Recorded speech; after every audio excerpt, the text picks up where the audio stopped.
Diduga lepas dari pengawasan orang tua, bocah perempuan terpeleset dan tercebur hingga hilang terseret arus sungai di Desa Pleret, Bantul, Yogyakarta.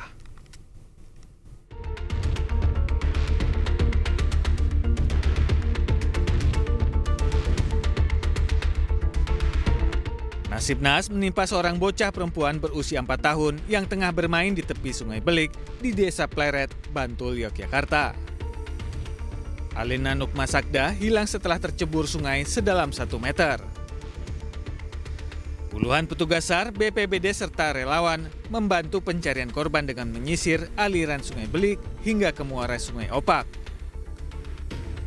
Petugas BPBD Kabupaten Bantul juga mengerahkan drone untuk mencari keberadaan korban. Namun hingga malam hari tubuh korban belum bisa ditemukan. Kita bersama BPBD, kemudian tim Basarnas sudah dilakukan pencarian pesisir sungai sampai Sungai Opak, namun belum ditemukan. Selanjutnya kita koordinasi untuk buat posko selama 3 hari, nanti penanganan langsung oleh Basarnas. Menyisir ke wilayah dalam sungai dan masuk ke sungai masih belum bisa dilakukan. Sore hari ini kita laksanakan pencariannya dengan penyisiran di tepi sungai dari sisi barat dengan pengecekan dengan bambu, serta kemudian jika nihil nanti malam kita lakukan pemantauan di dam lokasi kejadian dan di dam Singget. Proses pencarian akan kembali dilanjutkan dengan menyisir area yang lebih luas. Dari Bantul, Daerah Istimewa Yogyakarta, Trisna Purwoko, iNews melaporkan. Pemirsa, viral di media sosial, seorang ayah menganiaya anaknya hingga histeris di pinggir jalan. Aksi tersebut mendapat banyak kecaman dari warganet dan telah dilaporkan ke Polda Jawa Timur.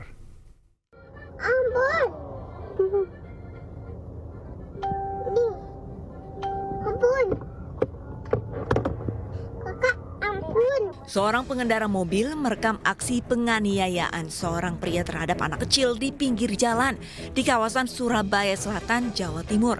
Si anak digendong dan dicubit oleh pria yang diduga adalah ayahnya. Miris, si anak yang sudah meminta ampun masih saja dicubit oleh pria tersebut hingga banyak mendapatkan komentar dari warganet. Kejadian ini pun langsung dilaporkan warga ke polisi dengan menautkan ke akun media sosial Polda Jawa Timur. Kita sampaikan di sini, begitu kita dapat apa sih namanya itu ya? Video. Bukan video, kiriman. Ya, kiriman video, kiriman WA dari manapun, kita langsung dari Reskrim itu langsung melakukan penyelidikan. Dimulai dari CCTV yang ada di sekitar lokasi. Ya, dari situ kita runtut sampai ke belakang, kita ketemukanlah kemarin ya jam 7 pagi diamankan seorang laki-laki yang ternyata adalah bapak kandungnya sendiri. Ya, jadi anak ini memang kalau dari psikologis itu bilang hiperaktif. Anak ini hiperaktif, jadi memang dia dicubit, bapaknya ngaku dicubit hanya untuk mendiamkan anak ini, bukan karena dicubit itu karena marah gimana, enggak. Memang karena anak ini hiperaktif, jadi bapaknya itu kalau anak ini hiperaktif dihukum oleh bapaknya dengan mencubit. Setelah mendapatkan laporan dugaan penganiayaan, unit PPA Satreskrim Polrestabes Surabaya langsung ke TKP dan berhasil mengamankan pria terduga pelaku. Pelaku berinisial GA dan merupakan ayah kandung dari balita tersebut. Akibat perbuatannya, sang ayah balita dikenakan pasal tentang kekerasan kepada anak dengan ancaman hukuman 3 tahun 6 bulan. Dari Surabaya, Jawa Timur, Nur Syafei, iNews melaporkan.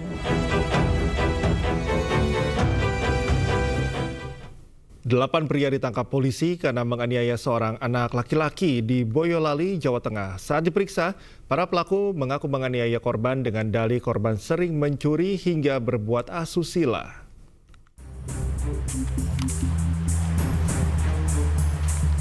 8 pria harus berurusan polisi karena menganiaya seorang bocah di bawah umur di Boyolali, Jawa Tengah. Mereka menganiaya korbannya dengan cara dipukuli hingga ditendang bahkan mencapit jarinya dengan tang. Aksi penganiayaan itu dilakukan bersama-sama dengan dalih agar korban mengaku setelah dituding melakukan pencurian hingga melakukan perbuatan asusila. Kini ke-8 orang ini sudah ditetapkan polisi sebagai tersangka. Dalam kasus ini, polisi menyita barang bukti diantaranya tang digunakan pelaku dan pakaian korban. Dan di tempat itulah terjadi kekerasan dan penganiayaan terhadap korban. Yang sudah saya sampaikan di awal, ada yang melakukan pemukulan, penendangan, dan juga ada yang mencepit jari kaki korban menggunakan tang. Jadi seperti itu. Untuk mempertanggungjawabkan perbuatannya, para pelaku dijerat pasal berlapis tentang perlindungan anak dan pasal penganiayaan bersama-sama, ancaman hukuman maksimal 7 tahun pidana penjara. Dari Boyolali, Jawa Tengah, Tata Ramanta, iNews melaporkan. Kita beralih ke informasi lainnya, pemirsa. Pendukung Cagup dan Cawagup Jakarta terpilih Pramono Rano menggelar acara syukuran atas kemenangan di Pilgub Jakarta. Syukuran juga dihadiri Pramono Anung dan Rano Karno serta tim relawan. Sama Bang Aman. Yo, tepuk tangannya mana? Pasangan Pramono Rano secara simbolik memotong tumpeng sebagai tanda syukur atas kemenangan pada Pilkada serentak. Acara syukuran kemenangan ini digelar di rumah bersama relawan di kawasan Menteng, Jakarta Pusat. Acara yang dihadiri ratusan pendukung juga dihadiri Ketua Tim Pemenangan Cak Lontong serta sejumlah koordinator relawan 03. Sebelum menggelar syukuran, para relawan terlebih dahulu menggelar konvoi keliling Jakarta. Kemudian KPUD sudah memutuskan walaupun nunggu keputusan dari MK, tapi tidak ada gugatan. Dengan demikian, apalagi pasangan 01 maupun pasangan 02 juga sudah memberikan ucapan secara langsung, sehingga dengan demikian saya bersedia untuk ini pertama kali hadir acara syukuran. Pak, nanti kan tanggal 7 Februari akan pelantikan menjadi gubernur. Apakah dari Pak Pram sendiri akan mengajak tim atau mungkin dari pasangan sebelumnya untuk bisa Saya sudah berkomunikasi dengan pasangan 01-02, program-program baik yang bisa diterapkan dari mereka pasti saya akan terapkan. Kemudian juga sebelum pelantikan saya pasti segera membentuk tim transisi untuk mempersiapkan. Karena 100 hari dalam pemerintahan saya, apa yang menjadi janji-janji politik ketika saya keliling, saya akan coba untuk... Gubernur Jakarta terpilih Pramono Anung berharap pelaksanaan Pilkada Jakarta yang berjalan damai dan sejuk bisa menjadi contoh bagi daerah lain di Indonesia. Bersama pasangannya Rano Karno, Pramono akan mengakomodir program 2 kompetitornya seperti sarapan dan internet gratis. Sini Mas Pram.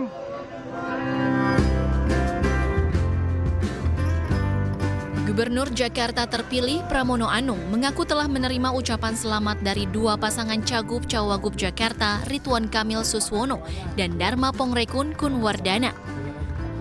Pramono juga menyampaikan terima kasih kepada kedua paslon dan warga Jakarta yang telah menyukseskan pelaksanaan pilkada dengan damai dan sejuk.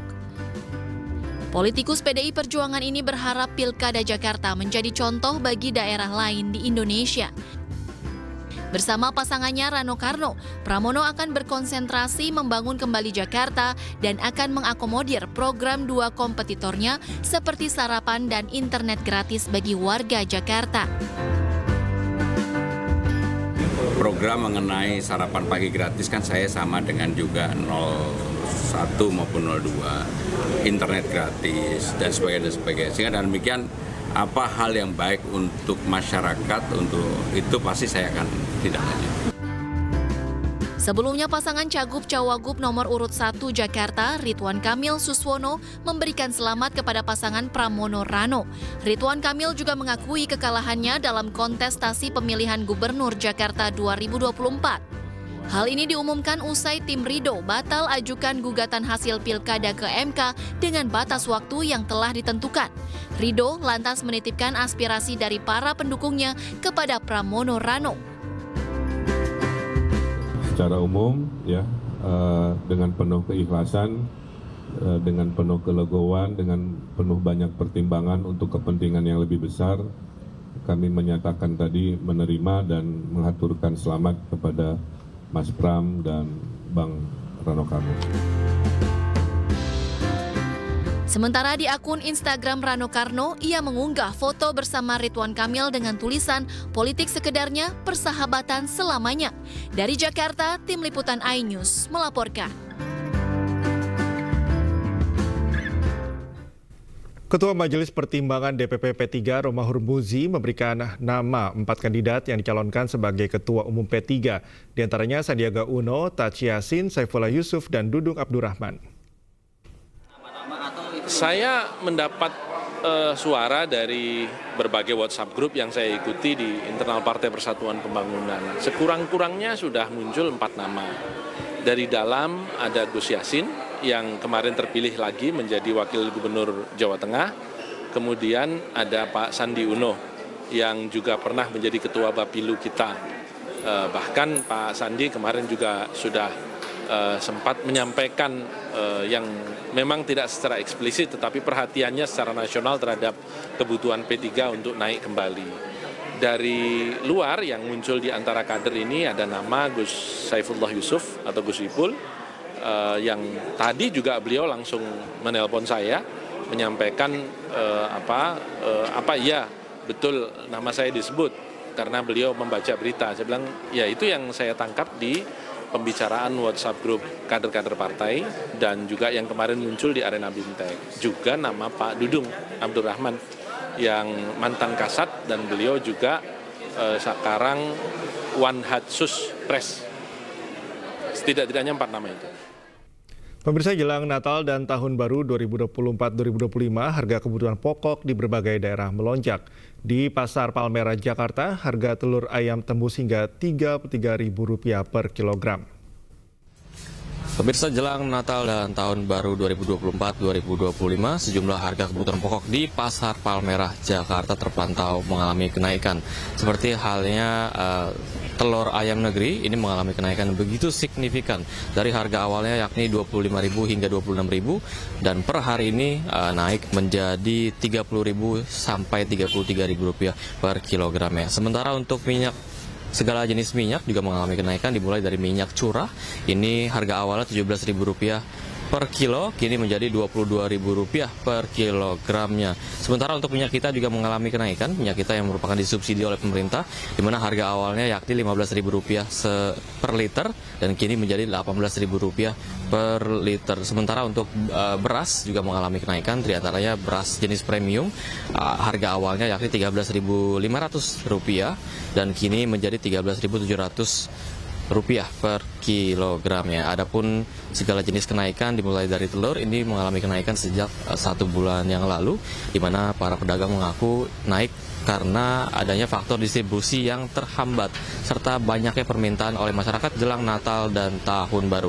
Namun bisa dipastikan dari para pedagang dan juga para pembeli sendiri berharap agar pemerintah bisa turun tangan untuk bisa menstabilkan harga, khususnya di tengah banyaknya permintaan untuk perayaan Natal dan Tahun Baru 2024 hingga 2025. Dari Jakarta, Syahreza Zanski, Rizky Yulianto, iNews melaporkan. Ratusan pelajar di Kabupaten Kolaka Utara, Sulawesi Tenggara antusias saat mengikuti uji coba makan bergizi gratis. Uji coba makan bergizi gratis sudah berlangsung dari Oktober 2024.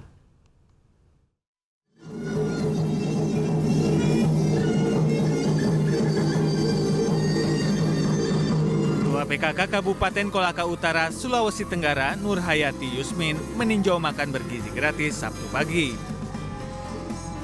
Ada 261 siswa TK, SD, dan SMP di Desa Mosiku yang mengikuti program unggulan Presiden dan Wakil Presiden Prabowo Subianto, Gibran Rakabuming Raka. Menu yang disiapkan terdiri dari nasi, telur, daging, tempe, dan susu yang sudah diperiksa oleh Dinas Kesehatan. Pendanaan makan bergizi gratis ini dibantu oleh perusahaan tambang nikel yang berada di Kolaka Utara. Menurut Ketua PKK Kolaka Utara, Nurhayati Yusmin, uji coba makan bergizi gratis ini sudah berlangsung dari Oktober 2024. Dari SD dan SMP, kemudian TK, PAUD. Dan alhamdulillah kegiatan ini berjalan dengan lancar dan mudah-mudahan bisa berjalan selanjutnya lagi. Ya. Kami juga apresiasi dan merasa berterima kasih kepada perusahaan yang ikut berpartisipasi untuk menyukseskan program dari Presiden Republik Indonesia ini. Murni bantuan dari PT TMM Tambang Mineral Maju.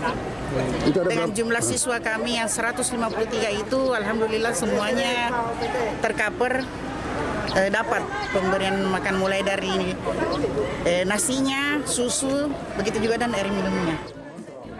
Tahun 2025 mendatang, program makan bergizi gratis akan menyasar ribuan siswa di Kabupaten Kolaka Utara, Sulawesi Tenggara. Dari Kolaka Utara, Sulawesi Tenggara, Israel Yanas, iNews melaporkan. Memasuki akhir tahun, sejumlah sekolah di Jakarta menggelar pentas seni menutup kurikulum tahun ajaran 2024. Salah satunya sekolah yang memiliki siswa-siswi berkebutuhan khusus.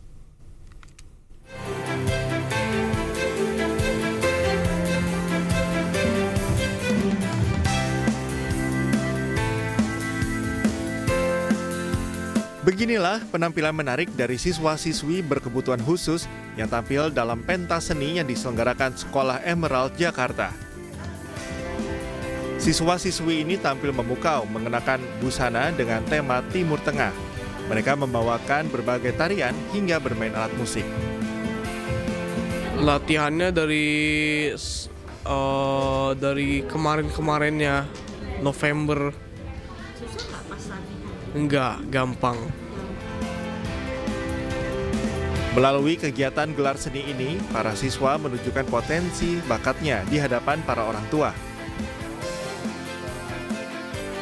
Menurut saya, acara Production Day yang bertemakan Sahara yang diselenggarakan oleh Jakarta Emerald School benar-benar luar biasa karena meng-showcase penampilan dan juga bakat berbagai murid yang sekolah di Jakarta Emerald School.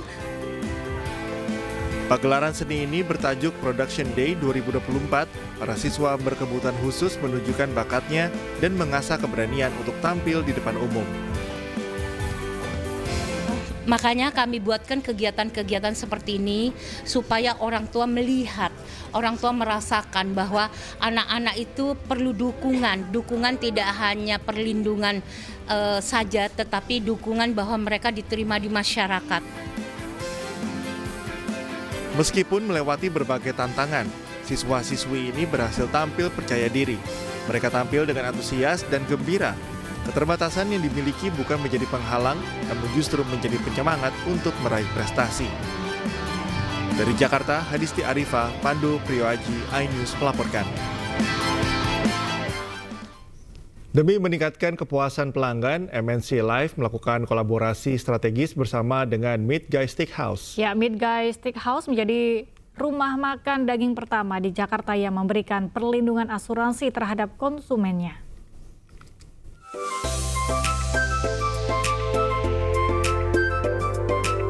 Unit usaha di bawah naungan PT MNC Capital Indonesia Tbk PT MNC Life Assurance resmi melakukan kerjasama strategis dengan Meat Guy Steakhouse. Melalui kemitraan ini, MNC Life menghadirkan perlindungan asuransi kecelakaan diri bagi seluruh pelanggan Meat Guy Steakhouse secara otomatis tanpa biaya tambahan. Hal ini menjadi wujud nyata kepedulian dari keduanya dalam mengutamakan kepuasan dan kenyamanan para pelanggan. Di mana kami terus melakukan terobosan dalam menjadikan perlindungan asuransi jiwa sebagai bagian dari lifestyle. Kali ini kami bekerjasama dengan Meat Guy Steakhouse Restaurant, di mana Meat Guy memberikan perlindungan asuransi jiwa kepada seluruh pengunjung restoran. Kita ingin menjadikan asuransi itu tidak hanya sebagai sebuah produk, tapi juga bagian dari gaya hidup. Merasa bangga karena bisa dikasih kesempatan untuk bekerja sama dengan MNC Life yang dimana bisa memberikan value lebih terutama kepada customer kita juga yang ingin datang ke restoran ataupun mereka setelah pulang bisa tercover asuransi.